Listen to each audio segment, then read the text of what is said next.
Hello ಕನ್ನಡಿಗ, ಶರಣು ಶರಣಾರ್ಥಿ. ಇವತ್ತು ನಮ್ಮ ಜಾಬ್ ಸರ್ಚಿನಲ್ಲಿ ಜೀವ ವಿಮಾ ನಿಗಮ ನೇಮಕಾತಿ 2025ರ ಅಧಿಸೂಚನೆ ಪ್ರಕಟವಾಗಿದೆ ಅಂತ ಹೇಳಿದ್ರೆ LIC ಇಲಾಖೆಯಿಂದ ಹೊಸ ಅಧಿಸೂಚನೆ ಪ್ರಕಟವಾಗಿದ್ದು 491 ಹುದ್ದೆಗಳ ಅರ್ಜಿಗಳನ್ನು ಆಹ್ವಾನಿಸಲಾಗಿದೆ. 88,635ರಿಂದ 1,69,25 ರೂಪಾಯಿವರೆಗೂ ವೇತನವಿದ್ದು ಆನ್ಲೈನ್ ಮೂಲಕ ಅರ್ಜಿಗಳನ್ನು ಸಲ್ಲಿಸಬಹುದಾಗಿದೆ. ಅಸಿಸ್ಟೆಂಟ್ ಇಂಜಿನಿಯರ್ ಹುದ್ದೆಗಳ ಅರ್ಜಿಗಳನ್ನು ಆಹ್ವಾನಿಸಲಾಗಿದ್ದು ಇದೇ ರೀತಿ ಕೇಂದ್ರ ಸರ್ಕಾರ ಮತ್ತು ರಾಜ್ಯ ಸರ್ಕಾರದ ಹೊಸ ಹುದ್ದೆಗಳ ಮಾಹಿತಿನ ಪ್ರತಿದಿನ ಕೊಡ್ತಾ ಇರುತ್ತೇವೆ. ಆ ಎಲ್ಲ ರೀತಿಯ ಜಾಬ್ ನೋಟಿಫಿಕೇಶನ್ಗಳಿಗಾಗಿ ನಮ್ಮ ಯೂಟ್ಯೂಬ್ ಚಾನಲನ್ನು ಸಬ್ಸ್ಕ್ರೈಬ್ ಜೊತೆಗೆ ಬೆಲ್ ಐಕನ್ ಕ್ಲಿಕ್ ಮಾಡೋದನ್ನು ಮರೆಯಬೇಡಿ. LIC AE ರಿಕ್ವೈರ್ಮೆಂಟ್ 2025 ಅಂತ ಹೇಳಿದ್ರೆ ಭಾರತೀಯ ಜೀವ ವಿಮಾ ನಿಗಮದಲ್ಲಿ ಅಗತ್ಯ ಅಸಿಸ್ಟೆಂಟ್ ಇಂಜಿನಿಯರ್ ಮತ್ತು ಅಸಿಸ್ಟೆಂಟ್ ಅಡ್ಮಿನಿಸ್ಟ್ರೇಟಿವ್ ಆಫೀಸರ್ ಹುದ್ದೆಗಳ ಭರ್ತಿಗೆ ಅರ್ಹ ಹಾಗೂ ಆಸಕ್ತ ಅಭ್ಯರ್ಥಿಗಳಿಂದ ಅರ್ಜಿಗಳನ್ನು ಆಹ್ವಾನಿಸಲಾಗಿದೆ. ಹುದ್ದೆಗಳ ಭರ್ತಿಗೆ ಸಂಬಂಧಿಸಿದಂತೆ ಹುದ್ದೆಗಳ ಸಂಖ್ಯೆ, ಕರ್ತವ್ಯ ಸ್ಥಳ, ಶೈಕ್ಷಣಿಕ ಅರ್ಹತೆ, ವಯೋಮಾನ, ಅರ್ಜಿ ಸಲ್ಲಿಕೆ ದಿನಾಂಕ ಮತ್ತು ಅರ್ಜಿ ಸಲ್ಲಿಕೆ ವಿಧಾನ, ಹುದ್ದೆಗಳ ಮಾಹಿತಿಯನ್ನು ಕಂಪ್ಲೀಟಾಗಿ ನಾನು ನಿಮಗೆ ಈ ವಿಡಿಯೋದಲ್ಲಿ ತಿಳಿಸ್ಕೊಡುತ್ತೇನೆ. ಈ ವಿಡಿಯೋನ ಸ್ಕಿಪ್ ಮಾಡದೆ ಕೊನೆ ತನಕ ನೋಡಿ. ಹುದ್ದೆಗಳ ಬಗ್ಗೆ ಮಾಹಿತಿ ನೋಡೋದಾದರೆ ಅಸಿಸ್ಟೆಂಟ್ ಇಂಜಿನಿಯರ್ ಮತ್ತು ಅಸಿಸ್ಟೆಂಟ್ ಅಡ್ಮಿನಿಸ್ಟ್ರೇಟಿವ್ ಆಫೀಸರ್ ಸ್ಪೆಷಲಿಸ್ಟ್ ಇರ್ತಕ್ಕಂಥ ಹುದ್ದೆಗಳ ಅರ್ಜಿಗಳನ್ನು ಆಹ್ವಾನಿಸಲಾಗಿದೆ. ಕರ್ತವ್ಯ ಸ್ಥಳ ಹುದ್ದೆಗೆ ಆಯ್ಕೆಯಾದ ಅರ್ಹ ಅಭ್ಯರ್ಥಿಗಳು ಭಾರತಾದ್ಯಂತ ಕರ್ತವ್ಯವನ್ನು ನಿರ್ವಹಿಸ್ತಕ್ಕಂಥದ್ದು.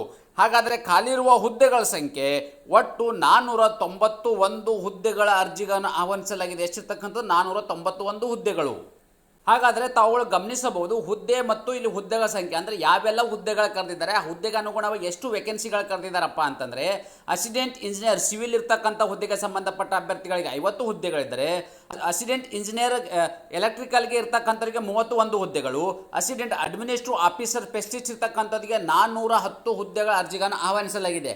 ಹಾಗಾದರೆ ನಿಗದಿಪಡಿಸಿರುವ ಶೈಕ್ಷಣಿಕ ಅರ್ಹತೆ ಏನಪ್ಪ ಅಂದರೆ ಯಾವ ಒಂದು ಕ್ವಾಲಿಫಿಕೇಷನ್ ಆಗಿರ್ತಕ್ಕಂಥ ಅಭ್ಯರ್ಥಿಗಳು ಯಾವ ಹುದ್ದೆಗೆ ಪೋಸ್ಟ್ ಅಪ್ಲೈ ಮಾಡಬಹುದು ಅಂತ ನಾವಿಲ್ಲಿ ನೋಡೋದಾದರೆ ಅಸಿಸ್ಟೆಂಟ್ ಇಂಜಿನಿಯರ್ ಸಿವಿಲ್ ಹುದ್ದೆಗೆ ಸಂಬಂಧಪಟ್ಟ ಅಭ್ಯರ್ಥಿಗಳು BTech ಮತ್ತು BE ಸಿವಿಲ್ ಇಂಜಿನಿಯರಿಂಗನ್ನು ಹೊಂದಿರತಕ್ಕಂಥ ಅಭ್ಯರ್ಥಿಗಳು ಅರ್ಜಿಗಳನ್ನು ಸಲ್ಲಿಸಬಹುದಾಗಿದೆ. ಅಸಿಸ್ಟೆಂಟ್ ಇಂಜಿನಿಯರ್ ಎಲೆಕ್ಟ್ರಿಕಲ್ಗೆ ಸಂಬಂಧಪಟ್ಟ ಹುದ್ದೆಗೆ ಸಂಬಂಧಪಟ್ಟ ಅಭ್ಯರ್ಥಿಗಳು ಇವರು ಕೂಡ BE BTech ಎಲೆಕ್ಟ್ರಿಕಲನ್ನು ಹೊಂದಿರತಕ್ಕಂಥ ಅಭ್ಯರ್ಥಿಗಳು ಅರ್ಜಿಗಳನ್ನು ಸಲ್ಲಿಸಬಹುದಾಗಿದೆ. ಅಸಿಸ್ಟೆಂಟ್ ಅಡ್ಮಿನಿಸ್ಟ್ರೇಟಿವ್ ಆಫೀಸರ್ ಸ್ಪೆಷಲಿಸ್ಟ್ ಇರ್ತಕ್ಕಂಥ ಹುದ್ದೆಗೆ ಸಂಬಂಧಪಟ್ಟ ಅಭ್ಯರ್ಥಿಗಳು ಇವರು ಪದವಿಯಲ್ಲಿ CA ಮತ್ತು CS LLB ಆಗಿರ್ತಕ್ಕಂಥ ಅಭ್ಯರ್ಥಿಗಳು ಈ ಅರ್ಜಿಗಳನ್ನು ಸಲ್ಲಿಸಬಹುದಾಗಿದೆ. ವಯೋಮಿತಿ ಬಗ್ಗೆ ಮಾಹಿತಿ ನೋಡೋದಾದರೆ ದಿನಾಂಕ 1 ಆಗಸ್ಟ್ 2025ಕ್ಕೆ ಅನ್ವಯವಾಗುವಂತೆ ಹುದ್ದೆಗಳಿಗೆ ಮತ್ತು ಇಲ್ಲಿ ವಯೋಮಿತಿಯನ್ನು ನೋಡಲಾಗಿದೆ. ಅಸಿಸ್ಟೆಂಟ್ ಇಂಜಿನಿಯರ್ ಸಿವಿಲ್ ಹುದ್ದೆಗೆ ಸಂಬಂಧಪಟ್ಟ ಅಭ್ಯರ್ಥಿಗಳಿಗೆ ಅವರಿಗೆ ಮಿನಿಮಮ್ 21 ವರ್ಷ, ಮ್ಯಾಕ್ಸಿಮಮ್ 30 ವರ್ಷ ಒಳಗಡೆ ಇರಬೇಕು. ಅಸಿಸ್ಟೆಂಟ್ ಇಂಜಿನಿಯರ್ ಎಲೆಕ್ಟ್ರಿಕಲ್ ಹುದ್ದೆಗೆ ಸಂಬಂಧಪಟ್ಟ ಅಭ್ಯರ್ಥಿಗಳು ಅವರು ಕೂಡ ಇಲ್ಲಿ ಮಿನಿಮಮ್ 21 ವರ್ಷ, ಮ್ಯಾಕ್ಸಿಮಮ್ 30 ವರ್ಷ ಒಳಗಡೆ ಇರ್ತಕ್ಕಂಥದ್ದು. Assistant administrative officer CA legal ಇರ್ತಕ್ಕಂಥ ಹುದ್ದೆಗೆ ಸಂಬಂಧಪಟ್ಟ ಅಭ್ಯರ್ಥಿಗಳು ಅವರು ಮಿನಿಮಮ್ ಇಲ್ಲಿ 21 ವರ್ಷ, ಮ್ಯಾಕ್ಸಿಮಮ್ 32 ವರ್ಷ ಒಳಗಡೆ ಇರಬೇಕು. ಅಸಿಸ್ಟೆಂಟ್ ಅಡ್ಮಿನಿಸ್ಟ್ರೇಟಿವ್ ಆಫೀಸರ್ ಮತ್ತು CS ಮತ್ತು ಆಕ್ಚುಲಿಯರ್ ಮತ್ತು ಇನ್ಶೂರೆನ್ಸ್ ಸ್ಪೆಷಲಿಸ್ಟ್ ಇರ್ತಕ್ಕಂಥ ಹುದ್ದೆಗೆ ಸಂಬಂಧಪಟ್ಟ ಅಭ್ಯರ್ಥಿಗಳು ಕನಿಷ್ಠ ಇವರು 21 ವರ್ಷ, ಮ್ಯಾಕ್ಸಿಮಮ್ 30 ವರ್ಷದ ಒಳಗಡೆ ಇರ್ತಕ್ಕಂಥ ಅಭ್ಯರ್ಥಿಗಳು ಈ ಹುದ್ದೆಗೆ ಅರ್ಜಿಗಳನ್ನು ಸಲ್ಲಿಸಬಹುದಾಗಿದೆ. ಹಾಗಾದರೆ ವಯೋಮಿತಿ ಕೂಡ ಅಲ್ಲಿ ಸಡಿಲಿಕೆ ನೀಡಲಾಗಿದೆ. ಯಾಕಪ್ಪ ಅಂತಂದರೆ SC ST ಅಭ್ಯರ್ಥಿಗಳಿಗೆ 5 ವರ್ಷ, OBC ಅಭ್ಯರ್ಥಿಗಳಿಗೆ 3 ವರ್ಷ, PWD ಜನರಲ್ ಅಭ್ಯರ್ಥಿಗಳಿಗೆ 10 ವರ್ಷ ಹಾಗೂ PWD SC ST ಅಭ್ಯರ್ಥಿಗಳಿಗೆ 15 ವರ್ಷ, PWD OBC ಅಭ್ಯರ್ಥಿಗಳಿಗೆ 13 ವರ್ಷ. ನೋಡಿ, ನಾನು ಮೊದಲೇ ಏನು ಹೇಳಿದೆ ಅದು ಜನರಲ್ ಕೆಟಗರಿ ಸಂಬಂಧಪಟ್ಟ ಅಭ್ಯರ್ಥಿಗಳಿಗೆ ವಯೋಮಿತಿ ನೋಡಿದ್ದೇವೆ. ಅದರ ಅಲ್ಲದೆ ಅಂದರೆ ಕೆಟಗರಿ ವೈಸ್ ಇರ್ತಕ್ಕಂಥ ಅಭ್ಯರ್ಥಿಗಳಿಗೆ ವಯೋಮಿತಿಯಲ್ಲಿ ಸಡಿಲಿಕೆ ಕೊಡಲಾಗಿದೆ. ವೇತನ ಹಾಗಾದರೆ ಆಯ್ಕೆ ಇರ್ತಕ್ಕಂಥ ಅಭ್ಯರ್ಥಿಗಳಿಗೆ ಪ್ರತಿ ತಿಂಗಳು ಸಿಗ್ತಕ್ಕಂಥ ವೇತನ 88,630ರಿಂದ 1,69,025 ರೂಪಾಯಿವರೆಗೂ ವೇತನವಿದ್ದು ಇದು ಪ್ರತಿ ತಿಂಗಳು ಸಿಗ್ತಕ್ಕಂಥ ವೇತನವಾಗಿರುತ್ತೆ. ಆಯ್ಕೆ ವಿಧಾನ ಹೇಗೆ ಮಾಡ್ತಾರಪ್ಪ ಅಂತ ಹೇಳಿದ್ರೆ ಅಭ್ಯರ್ಥಿಗಳಿಗೆ ಪ್ರೈಮರಿ ಪರೀಕ್ಷೆ ಮತ್ತು ಮುಖ್ಯ ಪರೀಕ್ಷೆ, ಸಂದರ್ಶನ ಹಾಗೂ ವೈದ್ಯಕೀಯ ಪರೀಕ್ಷೆ ನಡೆಸಿ ಹುದ್ದೆಗೆ ನೇಮಕಾತಿ ಮಾಡಲಾಗುವುದು.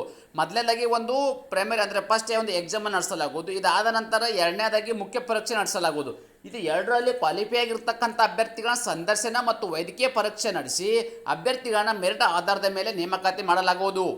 ಅರ್ಜಿ ಸಲ್ಲಿಕೆ ವಿಧಾನ ಹಾಗಾದರೆ ಈ ಅಪ್ಲಿಕೇಶನ್ ಹೇಗೆ ಸಲ್ಲಿಸಬೇಕಪ್ಪ ಅಂದರೆ ಅಭ್ಯರ್ಥಿಯು ಈ ಹುದ್ದೆಗೆ ಆನ್ಲೈನ್ ಮೂಲಕ ಅರ್ಜಿಗಳನ್ನು ಸಲ್ಲಿಸಬೇಕು. ಈ ಆನ್ಲೈನ್ ಮೂಲಕ ಅರ್ಜಿ ಸಲ್ಲಿಸಬೇಕಾದ್ರೆ ಅಫಿಷಿಯಲ್ ವೆಬ್ಸೈಟ್ ಏನಿದೆ ಆ ಒಂದು ವೆಬ್ಸೈಟನ್ನು ಯೂಟ್ಯೂಬ್ ಡಿಸ್ಕ್ರಿಪ್ಷನ್ ಬಾಕ್ಸಲ್ಲಿ ಲಿಂಕನ್ನು ಕೊಡ್ತೀನಿ. ಆ ಲಿಂಕ್ ಕ್ಲಿಕ್ ಮಾಡೋ ಮೂಲಕ ನೇರವಾಗಿ ತಮ್ಮ ಅರ್ಜಿಗಳನ್ನು ಸಲ್ಲಿಸಬಹುದಾಗಿದೆ. ನಿಗದಿತ ಅರ್ಜಿ ಶುಲ್ಕ ಬಗ್ಗೆ ವಿವರವನ್ನು ನೋಡೋದಾದರೆ ನಾವಿಲ್ಲಿ SC/ST PWD ಅಭ್ಯರ್ಥಿಗಳಿಗೆ 85 ರೂಪಾಯಿ ಅರ್ಜಿ ಶುಲ್ಕವಿದ್ದರೆ ಉಳಿದೆಲ್ಲ ಅಭ್ಯರ್ಥಿಗಳಿಗೆ 700 ರೂಪಾಯಿ ಅರ್ಜಿ ಶುಲ್ಕವಿದೆ. ಹಾಗಾದರೆ ಈ ಅರ್ಜಿ ಶುಲ್ಕವನ್ನು ಹೇಗೆ ಪಾವತಿಸಬೇಕಪ್ಪ ಅಂದರೆ ಅಭ್ಯರ್ಥಿಗಳು ಆನ್ಲೈನ್ನಲ್ಲಿ ಅಪ್ಲಿಕೇಶನ್ ಹಾಕಬೇಕಾದ್ರೆ debit card, credit card, net banking ಮೂಲಕ ಈ ಅರ್ಜಿ ಶುಲ್ಕವನ್ನು ಪಾವತಿಸಬಹುದಾಗಿದೆ.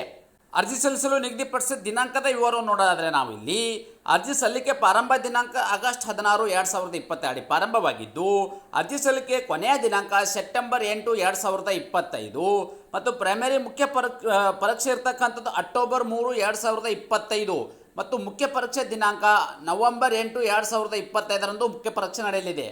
ನಾವು ಕೊಟ್ಟಿರುವ ಉದ್ಯೋಗ ಮಾಹಿತಿ ನೀವು ಇಷ್ಟಪಡುತ್ತೀರಿ ಎಂದು ಭಾವಿಸುತ್ತೇನೆ.